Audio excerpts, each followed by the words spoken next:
So today we are going into something that was brought up in the previous video called third eye work. And what is the third eye? It's what we call das, the inner knowing, the inner sight, the inner awareness, the inner, not just knowledge, information, teaching, but when we think of the tree of knowledge of good and evil, it was Eitz Hadas, the tree of knowledge of good and evil. So we clearly have the opportunity to connect with our das. Now there's two types of das. There's das elyon, which is the upper knowledge, and das tachton, the lower knowledge.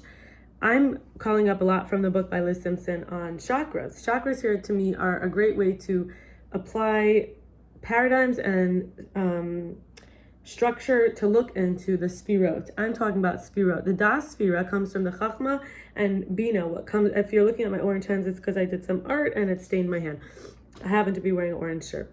So chachma, which is wisdom, in some cultures they call it hakimah, and then you have bina, which is understanding or related to building, like you build upon it, and together you get this perception, this knowledge of das. And it even is up to the point of unity, which is when a husband knows his wife. It's to yodea, to know. In that way, like he knew his wife. It means he knew her inside and out in every way that you could think of. So where's the third eye? It's like in above and between the eyebrows. So some people, we look at the planets, and the planets that are considered to be kind of interesting for certain reasons, like Jupiter, because it keeps the gravity of all the other planets of the solar system kind of in line because it's just so massive. And then Neptune, which is so far out and like kind of ethereal and blue, and it's related to like mysticism.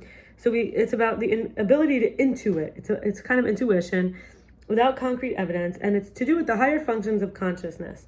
So this is not like, ow, it hurts, I touched something, but it's something of a deeper perception, a knowing, and it actually could be to control. You would even say it's related to telepathy. There's this floating atmospheric sort of data grid, and we could say thought forms pop up on them. And that's kind of where this third eye is able to recognize within and without being other people. So everything we see, smell, touch, and taste started as an inner vision, an insight. And when we think of the word insights, to have insights, to see in, is this third eye.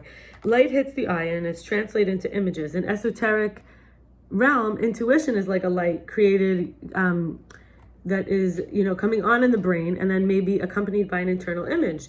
It reminds me, like I told you, this idea is keter to chachma. The light coming on, chachma is the wisdom, and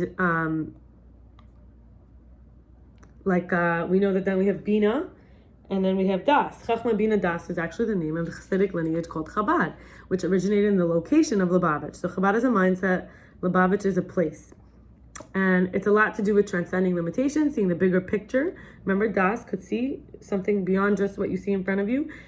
And the symbol is like two wings, two petals on a flower of a lotus, two